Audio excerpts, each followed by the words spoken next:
bienvenidos a esta sesión. El día de hoy pues estamos muy contentos de verlos, aquí ya muchas caritas conocidas y también visitas. Muchísimas gracias por estar aquí.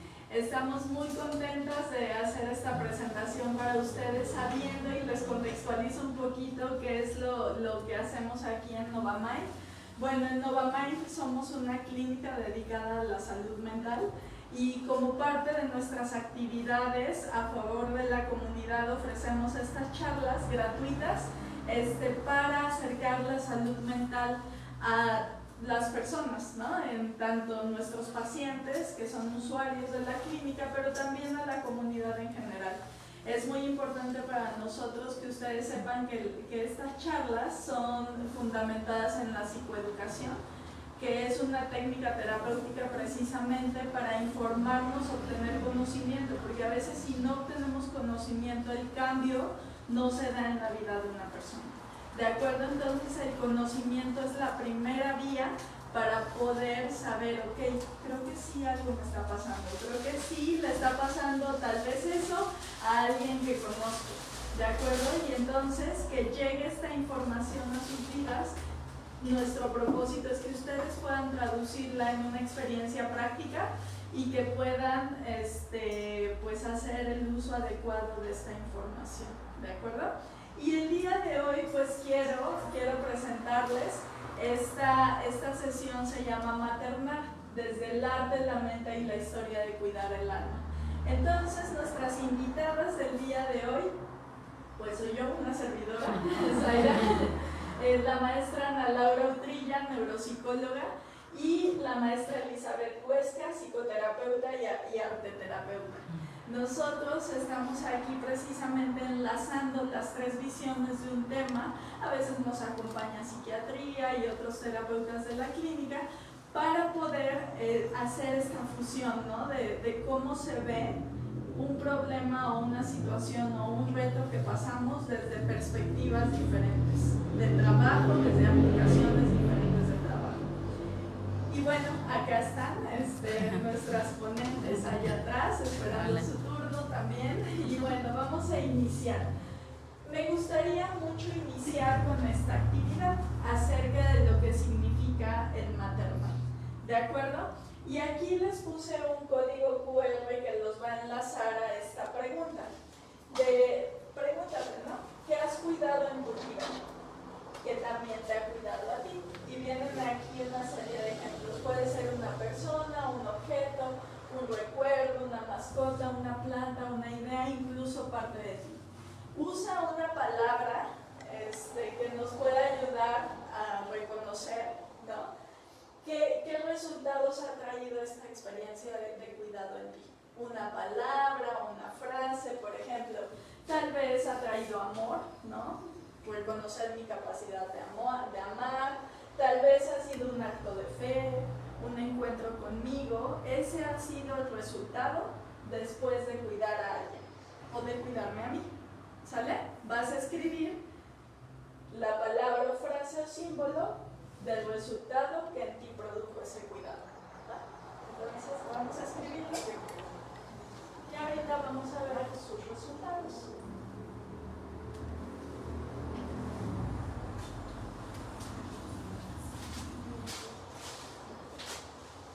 Cambio de computadora porque tengo y ya empezaron, ¿no?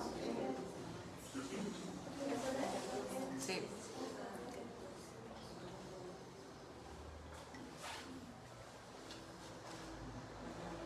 Si no pueden escanear el código, pueden anotarlo en su libreta. ¿El lugar? ¿Nos puedes poner el código? Claro que sí.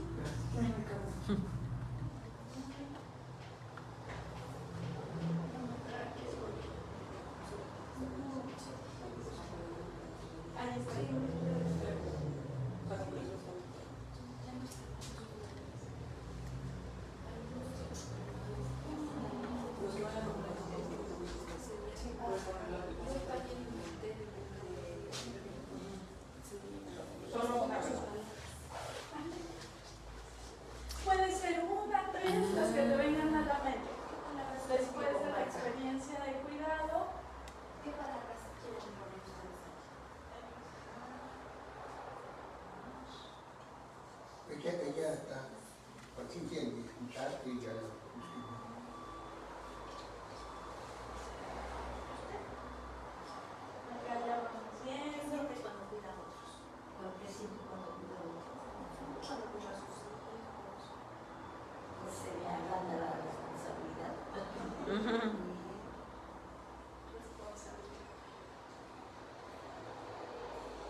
pues ya pusimos varias cositas, ¿no? ¿Cuál es el resultado que produce en mí una experiencia de cuidado? ¿Tú crees que no me encuentro? Ahí está, ahí está, listo. Bueno, produce ternura, ¿no? Voluntad. La experiencia de cuidado trae una sensación de voluntad. Ser familia, plenitud, amor, alegría, paciencia, corazón lleno, fe, entrega, compasión, gratitud, satisfacción, responsabilidad, ¿no? También reconocer que en el cuidado pues es importante tener salud mental y provocar salud mental, las dos cosas. Escuchar Dios, ¿no? Saber que es una experiencia, compasión. Saber que también hay virtudes humanas que debemos de empezar a practicar, que tienen que ver con una espiritualidad, entre ellas la compasión y a lo mejor alguna creencia específica, ¿no? Muy bien, muchas gracias. Pues sí, porque hoy queremos platicarles precisamente todo aquello que tiene que ver con el cuidado, desde el amor, pero también desde cómo nos hemos conformado para dar ese cuidado. Y lo que vamos a hacer precisamente es trabajar en los siguientes temas: la historia de cuidar con el alma, ¿no? ¿De dónde surge esta historia? ¿Cómo hemos cuidado y cómo se ha creado la maternidad, el maternaje? Maternar desde el cerebro como un vínculo, emociones y crianza. Y bueno, el arte como una posibilidad de transformar la experiencia de cuidado. ¿De acuerdo? ¿Están listos? A ver, hacen la mano si están. Sí, muy bien. Bueno, entonces, en esta historia de cuidar, yo les quiero hablar desde la historia del cuidar, ¿no? Desde dónde surge también este punto de cómo somos como madres. Cómo somos como madres precisamente en México, en el lugar que vivimos, en el contexto que vivimos, cómo somos. Y todo esto de cómo soy cuando cuido tiene que ver con el lugar de donde vengo, del lugar y del tiempo en el que vivo. Por ejemplo, en psicoterapia siempre trabajamos con este punto, ¿no? El tiempo que vivimos, es la época del tiempo en el que estamos viviendo la experiencia. Y esto es importante porque el lugar y el tiempo, crean algo que se llama cultura, que son hilos invisibles, ¿no? Que nos indican lo que es correcto. ¿Qué es correcto? Ver, sentir, pensar y hacer. Y a través de eso nosotros vamos determinando acciones, porque nosotros somos representantes de esa cultura, pero toda esa cultura es inconsciente, ¿no? Por ejemplo, lo que nos enseñaron de cómo ser madres, de cómo cuidar, de cómo proteger, de cómo dar compasión, proviene también de esta gran estructura de la cultura, cosa que no vemos, pero es muy social y que se ha transmitido de generación en generación.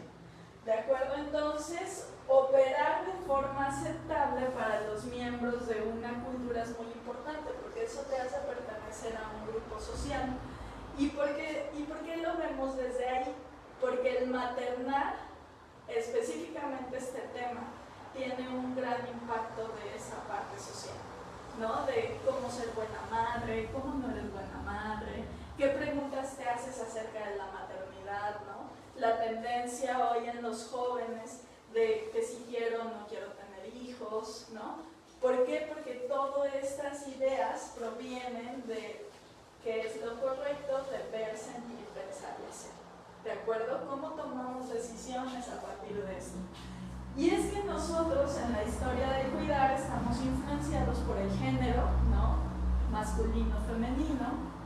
Estamos influenciados también por lo político, ¿no? Cómo es el papel de la mujer hoy y qué derechos ha ganado y qué responsabilidades extras también ha ganado, ¿no? Con ese derecho, pero también desde los aspectos económicos, ¿no? Sabemos que hoy en casa es difícil que si es una familia nuclear, pues solamente que trabaje una persona ya no es suficiente, ¿no? Ya necesitamos y estamos en otros factores sociales y económicos diferentes que motivan animan a hacer algo diferente. Y por eso se crean modelos, y uno de los modelos es el modelo tradicional, ¿no? La familia nuclear jerárquica, en donde una de las personas llevaba como toda la batuta, ¿no?, de la familia, todas las reglas, instrucciones, la economía, estaba a cargo de una sola persona, regularmente el hombre, ¿no?, el hombre de la casa. Y este modelo pues tenía en subordinación a la mujer y la división sexual del trabajo, es decir, ok, tú eres la mujer, te toca quedarte en casa, atender a los niños, ¿no?, ser mamá, te toca ser mamá y hacer el trabajo del hogar, ¿de acuerdo? Pero de ahí cambia este modelo tradicional a un modelo transicional, con toda esta cuestión política del feminismo, en donde la mujer gana derechos, pero entonces también la mujer busca esta realización, combinando su proyecto laboral con el proyecto de la maternidad cuidadora. Sin embargo, esto genera una sobrecarga de doble jornada, es decir, una doble responsabilidad, un doble trabajo, y bueno, pero ahora estamos en otro proceso, que es el modelo contemporáneo, que tiene una mayor relevancia en la satisfacción individual. Por eso hoy tal vez las generaciones más jóvenes dicen, no, yo eso de los hijos no, definitivamente, es un no negociable, eso de los hijos ya no. ¿Por qué? Porque hay mayor relevancia en esta satisfacción individual, la importancia del cuerpo y del disfrute, y es un modelo de hiperconsumo, ¿no? O sea, por ejemplo, los salarios. Hoy sería imposible los salarios que los jóvenes están percibiendo, y es un tanto imposible para familias jóvenes pensar en una casa propia, ¿no? O sea, pensar en estos modelos tradicionales a los cuales estábamos acostumbrados en generaciones anteriores. Y no estamos hablando de generaciones de hace miles y cientos de años, estamos hablando de generaciones de hace unas cuantas décadas. Pero el modelo se ha renovado de esta manera y ha trazado nuevas relaciones interpersonales con el otro. O sea, sí quiero pareja, no quiero pareja. No, bueno, sí, pero sin compromiso, ¿no? Y entonces eso nos lleva a la satisfacción individual. Y la verdad es que esa es la influencia de la cultura que me indica que es lo correcto, ver, sentir, pensar, ¿de acuerdo? Hace unas décadas lo correcto era esto, después lo correcto es esto, y ahora parece que lo correcto es esto. Pero pues esto incide en tomar o no decisiones, que tal vez sí quiero pero no quiero, y nos pone en una controversia, en una situación muy paradójica de ok, entonces ¿qué debo de hacer? ¿No? O sea, ¿quién quiero ser? Dime. Sí, porque también estaba pensando con lo que mencionas, como que se contrapone con las ideas viejas de, ¿no?, los papás, sí, los medianos, sí, así es, y los de la nueva generación. sí. Entonces como que hay un choque justo de generaciones, ¿no? De generaciones, de ideas y de lo que es lo correcto. Y entonces tal vez algunas personas te pregunten ¿y para cuándo? ¿No? Y bueno, otras ya mejor ya ni te pregunten ¿y para cuándo? ¿No? Entonces todas estas preguntas provienen de lo que es correcto ver, sentir y pensar, porque así hemos sido acostumbrados a lo largo del tiempo. Y esa es la influencia de la cultura que demarca cuáles son las características por las cuales quiero ser conocido, ¿no? Debemos de saber que esta identidad siempre va a ordenar nuestro espacio, el lugar donde vivimos, respondiendo quiénes somos, pero también está ordenada socialmente.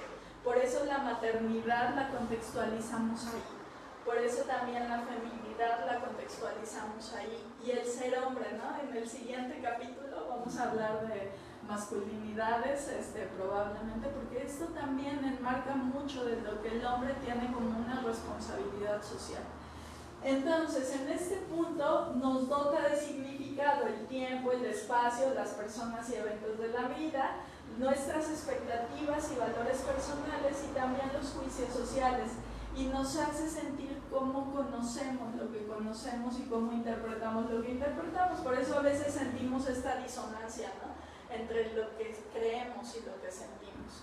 No hay esa congruencia y efectivamente en el término de maternidad, la maternidad se ha ido concibiendo a lo largo del tiempo como un hecho cultural, ¿no? Por ejemplo, revisando como todos los artículos de la charla, me sorprendió muchísimo y no recordaba eso de la filosofía que vemos en psicología. Decía Platón y Aristóteles, la mujer tiene un útero que es como un animal que necesita ser saciado. Esta está muy dura, pero se tengo que decir, porque si no se producen ciertas enfermedades como la histeria, ¿no? Y de ahí surge como este concepto de la histeria de la mujer, porque no fue saciada como esta parte de ser mamá. Sin embargo, culturalmente se ponía a la mujer como un objeto de reproducción. Sin embargo, hoy las mujeres en su derecho de elegir y de pensar y de sentir, pues pueden tener esta maternidad no solamente como un hecho natural, es lo que te toca, no, ya la maternidad no es lo que te toca, es algo que tú eliges, que tú decides, porque a partir de la salud mental que tú tengas, es la manera en que vas a criar, ¿no? Y vas a dar un maternaje, ¿de acuerdo? Entonces, siempre va a estar mediada por esta construcción cultural de discursos y prácticas de lo que debería de ser una buena mamá, ¿no? Y del género, lo que le corresponde al hombre, la mujer y bueno, toda esta situación que hoy ya vimos que está combinada. Y bueno, vamos a diferenciar entonces cuando hablamos de maternar, vamos a diferenciar entre la maternidad, que es la reproducción, y ser mujer, ¿no? Es esta seña identitaria femenina de que yo tengo que tener hijos, ¿no? Como para representarme desde la feminidad.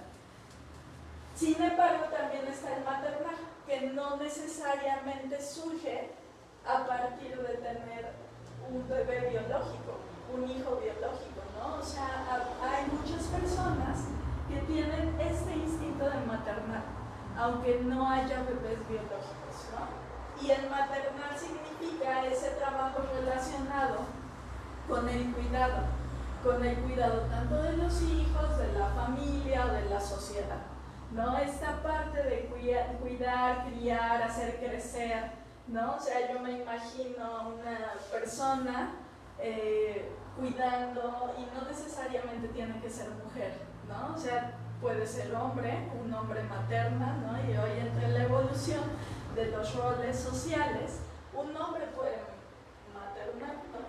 Bueno, paternar, maternar. Y entonces esto es a favor de la crianza, educación y fortalecimiento de alguien que necesita fortalecimiento, en este caso los hijos, ¿de acuerdo? Pero puede ser cualquier persona, puede ser cualquier ser viviente, ¿no? Entonces la desmaternidad es otro concepto que debemos de ver, que significa este proceso de rechazo o de tener alternativa frente a la decisión de la maternidad, de esta, ¿de acuerdo? Tener estos tres conceptos clave nos lleva a poder entender y procesar pues cómo tratar este fenómeno dentro de la sociedad en la que vivimos. Porque podemos comprender, ok, no todo el mundo tiene esta opción o quiere esta opción. No todo el mundo quiere esta opción porque también es válido, ¿no? O sea, no todo el mundo desde la perspectiva cultural de la individualidad y de los satisfactores en la individualidad va a poder hacer esta función. Y esta función también es súper importante, ¿de acuerdo? Ahora, tenemos algunas cifras de maternidad en México y en esta maternidad nosotros podemos ver que en el cuarto trimestre del 2022 residían 56 millones de mujeres de 12 años, vean la edad, ¿no? A partir de la cual se empieza a contar la maternidad. Y esto no solamente es para las que a lo mejor ya ejercemos este rol o las que están ya en una edad pues, reproductiva entre los 20, ¿no? Sino vean la edad donde empiezan a ser parte de la estadística, 12 años. ¿Cuál sería nuestra función? Primera práctica al recibir esta información. ¿Qué hacer con las niñas de nuestro entorno? ¿Qué hacer con las niñas y niños? ¿No? O sea, no solamente las niñas, de nuestro contexto, o sea, hay mucha educación sexual, ¿no? El 67%, 38 millones, eran madres de estos 56 millones y el 11% estaban solteras. En el cuarto trimestre del 2022, 7 de cada 10 madres solteras eran económicamente activas y el 97% estaban ocupadas. El 78% trabaja de manera subordinada y solo el 70% disponen de servicios o prestaciones sociales. Y el 40% solamente contaban con algún grado de educación media, superior y superior. ¿A qué se traduce esto? Bueno, en habilidades tal vez económicas que me permitan crear una familia con un sostén necesario para pues cuidar, ¿no? Para sostener. El 12% de las madres solteras tienen entre 30 y 34 años y el 48%, casi la mitad, son jefas del hogar. ¿De acuerdo? Y entonces viene toda esta situación de, ok, bueno, sí, con nuestros derechos, ¿no?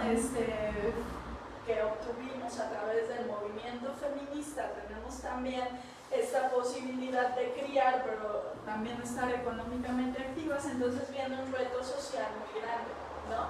Que tal vez algunas de las que estamos aquí pasemos, tal vez otras no, pero eso es un reto también, ¿no? Hacer comunidades de madres, pero bueno, eso lo vamos a dejar. Entonces, entre los retos del cuidar, ¿no? Está como esta percepción de ser mamá todo el día, todos los días, 24 horas. Y es que antes de ser mamá o del punto de cuidar, ¿no? De la experiencia del cuidar, yo debo de preguntarme o tener resuelto este conflicto entre el deseo genésico, que significa la libertad de decidir si quiero tener hijos, ¿no? Y en qué momento, ¿no? Está este conflicto, o sea, a ver, ¿quiero tener hijos? ¿No quiero tener hijos? Necesitamos resolver este conflicto para saber que si los tenemos, vamos a ejercer una función de maternaje adecuada. También la adecuación de la identidad materna. Acuérdense que la identidad son las características que yo percibo que tengo. A partir del movimiento feminista, las mujeres adoptaron diferentes identidades y no porque tuvieran personalidades múltiples, sino más bien porque tengo la identidad de ser mamá, pero también la identidad de ser una persona trabajadora, pero también la identidad de ser amiga, esposa, social, ¿no? Y entonces se adoptan diferentes identidades y yo tengo que cuestionarme si sí voy a percibirme, ¿no? Con estas características que demarcan la identidad materna. Y ahorita vamos a hablar un poquito de ello. Perdón. La postergación o renuncia de tener hijos, ¿no? Porque a veces esta postergación nos lleva a maternidades tardías o a las reproducciones asistidas que ponen en riesgo la salud de la madre, tanto de la madre como del hijo. Y los estereotipos de ser buena madre, ¿no? Durante, ¿no? Ya que soy mamá, ¿qué conflictos o retos debo de resolver? La doble carga laboral, la adecuación con la identidad materna, ¿no? Que no solamente es desde que nace el bebé, mi identidad va a irse transformando porque el bebé ya después va a ser más independiente, va a ser niño, adolescente, etc. Entonces, debo de tener como este proceso de adecuación. La exigencia laboral durante el embarazo, la obligatoriedad, ¿no? De la incorporación tras el parto y breves prestaciones de maternidad. También que se vuelve más lenta la carrera profesional, ¿no? Hay que asumir esta parte, porque si tal vez cuando yo era soltera iba rápido, cuando decido tener hijos, ¡pum!, ¿no? Es como una pausa. De hecho, también encontré un documento muy interesante de las científicas en México que tenían 3 cargas laborales mientras estaban en pandemia, ¿no?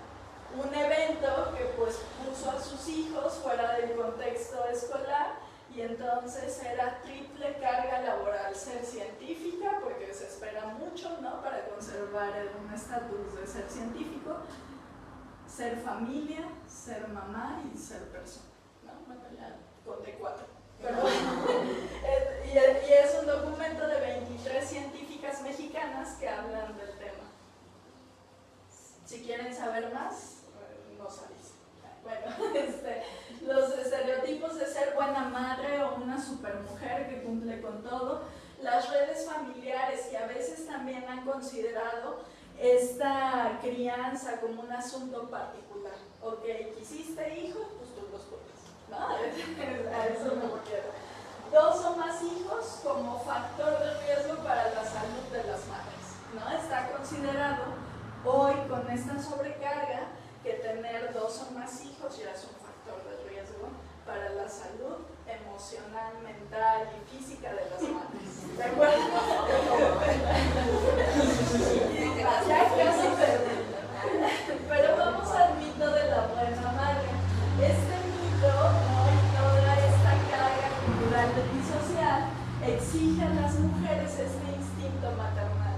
Esta parte de que en vez de inteligencia muestras generosidad, ¿no? O sea, instinto maternal en vez de inteligencia, generosidad en vez de autorrealización, y también atención a las necesidades ajenas en lugar de las propias, lo cual trae estos elementos como resultado de esta situación, ¿no? Y solamente estamos hablando de un aspecto cultural, ¿no?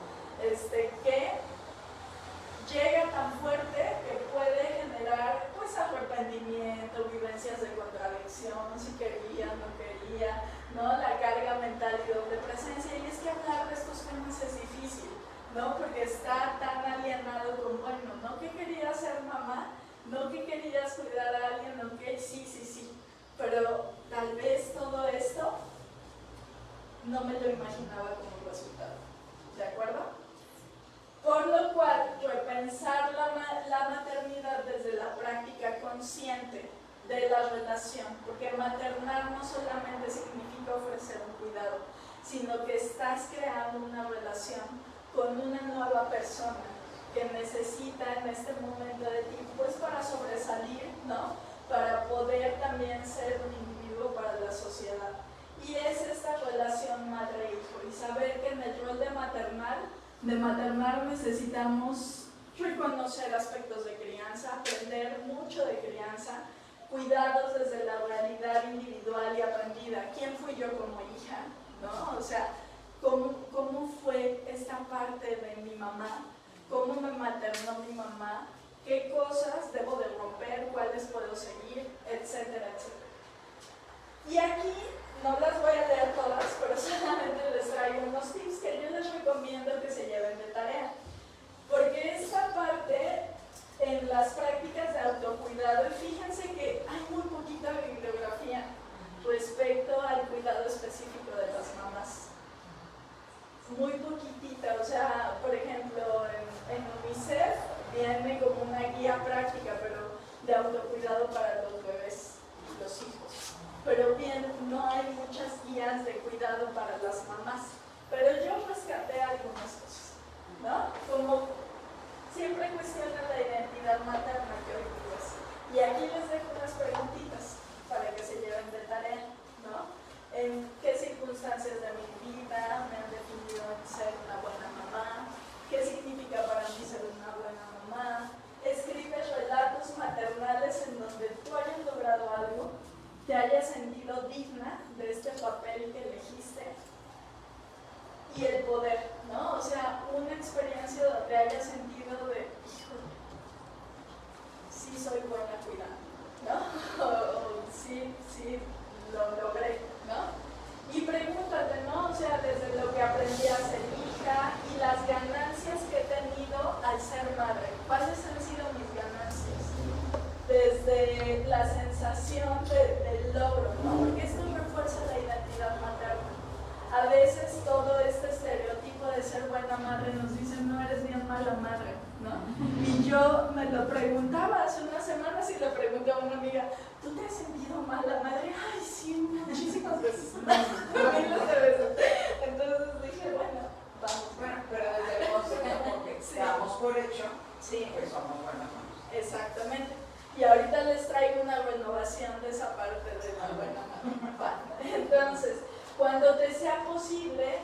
Cuando sea posible, involucra al padre.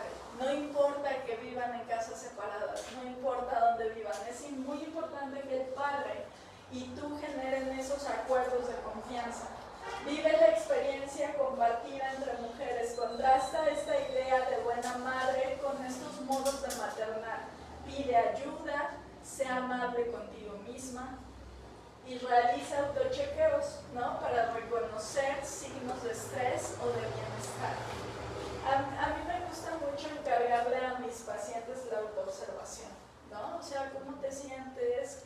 ¿Qué piensas cuando estás viviendo esta experiencia? ¿Qué está pasando en tu vida, en tu mente y en tus relaciones cuando vives esto, ¿no? Saber que no solamente perdí cuando decidí ser mamá, que es esta parte, ¿no? Saber cuáles son los duelos derivados de la experiencia de ser mamá, pero también cuáles son mis ganancias, porque este tema yo creo que por la tan fuerte situación cultural que tiene es difícil de tratar, ¿no? Y entonces aquí te traigo, a ver, maestra, me ayuda por favor. Ay, no veo hasta allá. Tal vez no terminemos siendo la buena madre, tal vez solo una madre lo suficientemente buena.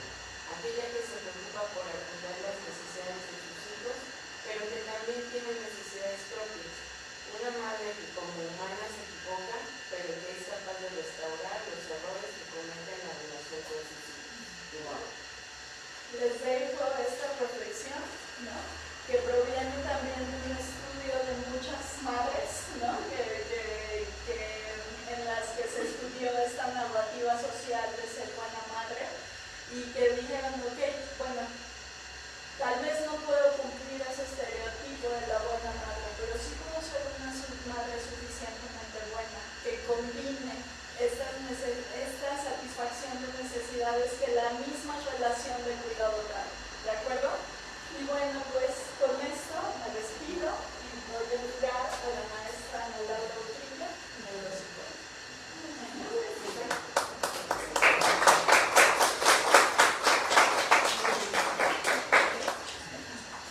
Muy bien, pues creo que dejó muy emotivo el ambiente con esta última frase. Y en esta parte a mí me gusta mucho hablar sobre el cerebro y qué pasa en el cerebro. Y en esta ocasión vamos a hablar qué pasa en el cerebro de las mamás. Las que ya tienen hijos seguramente habrán notado que cuando estaban embarazadas no solamente había cambios físicamente, sino que también había algunos cambios en su mente. ¿Qué cambios notaron? ¿Cómo se sentían cuando estaban embarazadas? Felices, ansiosas, sí. Con miedo. Preocupado. ¿Cómo era su memoria? Malísima.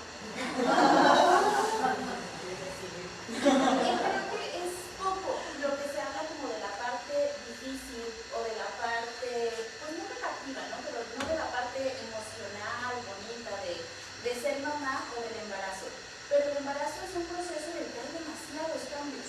No solamente internamente en donde se va a alojar el bebé, sino que ahorita vamos a ver que también a nivel cerebral hay muchos cambios porque todo el cuerpo se está preparando para recibir ese bebé. Entonces por eso es que va a haber también todos estos cambios en su pensamiento, en su memoria, incluso le llaman mom's brain, ¿no? Que a lo mejor llegan y qué venía yo a buscar, qué estaba pasando, y además la exigencia de tengo que funcionar bien. Entonces como que tu cuerpo te permite una cosa, pero tu mente te da otra. Y entonces seguramente se pone uno en un conflicto muy importante. Y aquí les quiero compartir esta frase que me gustó mucho, que dice, el vínculo materno no solamente alimenta al cuerpo del niño, también moldea su cerebro y su sentido del yo. Entonces, aquí vamos a hablar un poco sobre ese vínculo entre la mamá y el bebé. Como nos dice esta frase, no solamente es que el niño sobreviva, no solamente el vínculo materno va a permitir que este niño salga adelante, sino que este vínculo va a ir moldeando su cerebro. La manera en que la mamá y el bebé se relacionan va a ir fortaleciendo su yo, es decir, le va a ir generando autoestima, seguridad. El pequeño va a decir, sí puedo, si mi mamá confía en mí, es por algo. Entonces sí puedo hacer. Y eso es como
No, mamá no solamente es mientras están gestando, ser mamá es por el resto de la vida. Y todos estos cambios que hace el cerebro es tan impresionante como todo es para funcionar. Entonces, por eso incluso los sentidos se vuelven como más sensibles. A lo mejor uno que está a punto, por más que compartamos con los niños, no identificamos ese llanto y la mamá a lo lejos dice, no, solamente está quejándose, o solamente está llorando de juego, o eso es de que tiene hambre. Tienen una sensibilidad para detectar qué quiere decir cada uno de los sonidos que los bebés emiten, y eso a lo mejor antes no lo hubieran podido hacer. Pero es justamente a partir de tanto la gestación como la convivencia con el pequeño que todos esos sentidos se van ayudando para proteger al bebé, para tener esa supervivencia, ¿no? Entonces, por eso es que tampoco se van a perder esas funciones, porque al final de cuentas las van a requerir el resto de la vida para cuando ya es adolescente y sale, van a escuchar en el momento en que abre la puerta a las 3 de la mañana. Entonces ya no es el llanto en la cuna, ya es estar al pendiente de las necesidades de los hijos. Emocional, ya decían ustedes, hay muchas emociones que están sucediendo desde el momento en que se enteran, o desde el momento en que están esperando llegar a ese embarazo, empieza a haber muchas emociones. Entonces, por eso maternar es un proceso muy emocional. Seguramente hay emociones agradables como el amor, la alegría, pero también seguramente va acompañado de mucho miedo. El pensar cómo va a ser la vida de este pequeño seguramente va acompañado de mucho miedo y mucho temor, pero también esperanza. Y entonces esa esperanza compensa estas preocupaciones que puede haber. Histórico, porque uno va a ser mamá a partir de su historia. De niña seguramente muchas jugaban a mi bebé y repetíamos, ¿no?, lo que veíamos en la mamá. O muchas veces a los niños los ves regañando al hermanito o regañando al otro exactamente como lo hacen los papás. Porque tenemos una historia y vamos a replicar esa historia. Y entonces cada una de ustedes es mamá. ¿Cómo? Fue su mamá. Seguramente también vamos haciendo ciertos cambios, porque también es parte del proceso y parte del aprendizaje.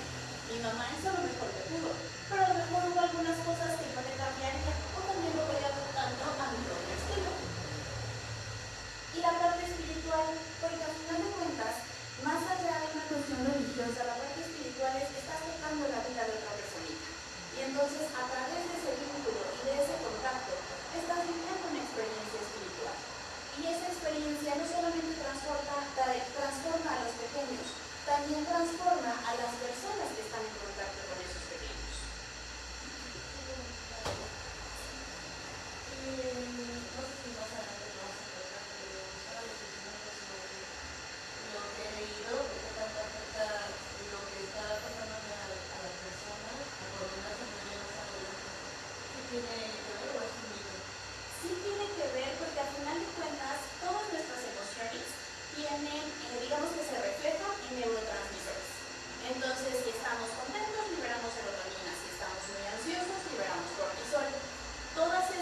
si estoy no sé dónde y algo pasa, cosas que a lo mejor antes no se había puesto a pensar.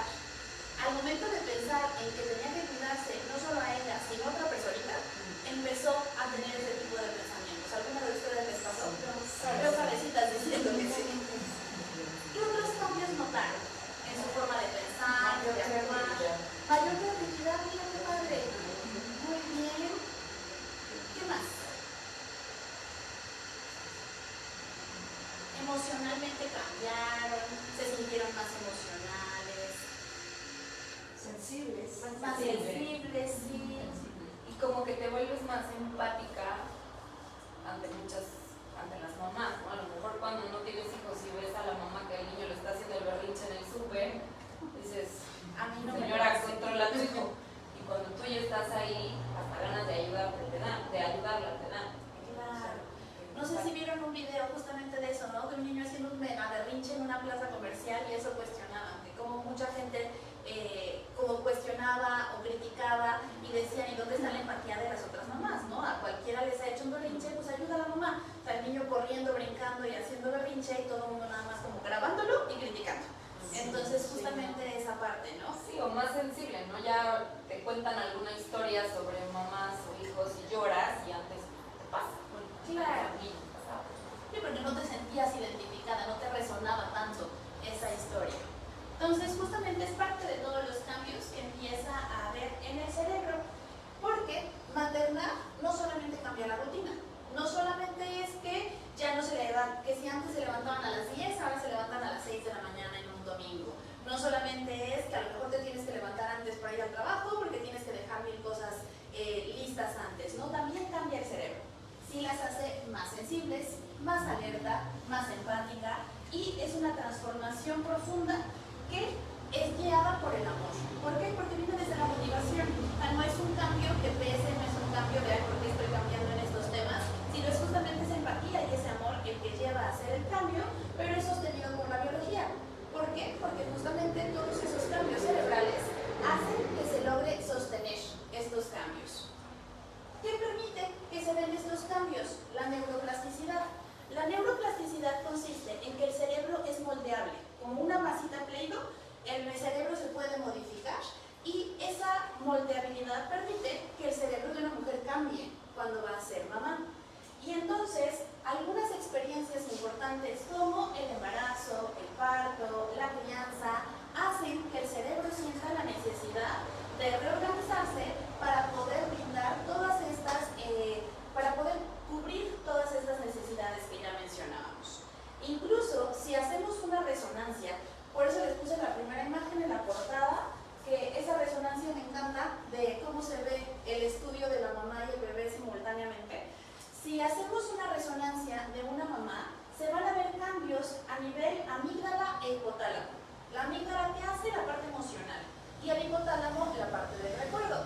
Entonces la amígdala de una mamá va a ser diferente. Si hiciéramos uno previo y uno después de ser mamá, su amígdala y su hipotálamo van a cambiar.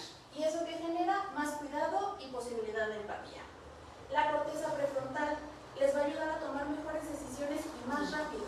Porque un niño no te va a esperar a que lo pienses, a que cheques los pros y los contras. El niño necesita que tome la decisión ahora. Y entonces, como mamás, necesitan una velocidad de procesamiento y una mejor toma de decisiones, porque ya no solamente es para ustedes solas. La decisión que tomen va a influir en otro pequeñito. Y áreas sociales del cerebro. ¿Por qué? Porque esto va a ayudar a que puedan leer mejor las emociones. De hecho, si nos vamos a cuestiones de prehistoria, se habla de que las mujeres son más sensibles a la lectura de las emociones, porque los hombres se tenían que ir a cazar y las mujeres se quedaban en casa a cuidar a los pequeños. Y entonces, si no había un lenguaje tan elaborado como el que tenemos ahora, tenían que saber de alguna manera si le duele, si le pasa algo al niño. Entonces, la capacidad de leer los gestos faciales es mucho mejor en las mujeres que en los hombres. Por eso también va a haber incluso más empatía. O sea, no es que el papá no sea empático, no es que al papá no le importe, pero su cerebro es diferente. No puede leer las emociones de la misma manera que lo va a hacer una mamá. Y eso es justamente porque las áreas sociales del cerebro van a cambiar durante el parto, durante la crianza, y entonces va a hacer que pueda reconocer mucho mejor los rostros del bebé. Y hay un cóctel cerebral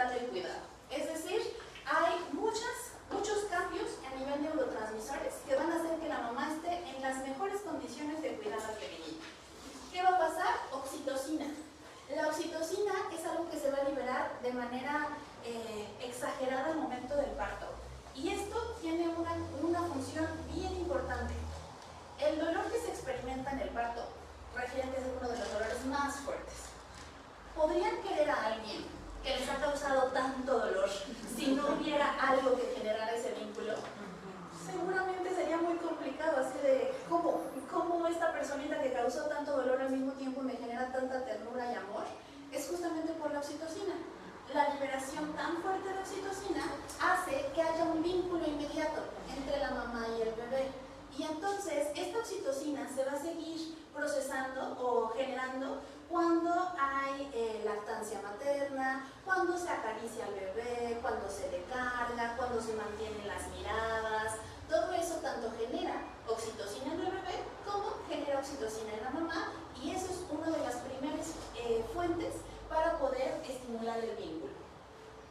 La prolactina, que esta tiene la función de producir la leche materna, pero también hace sería la hormona del cuidado.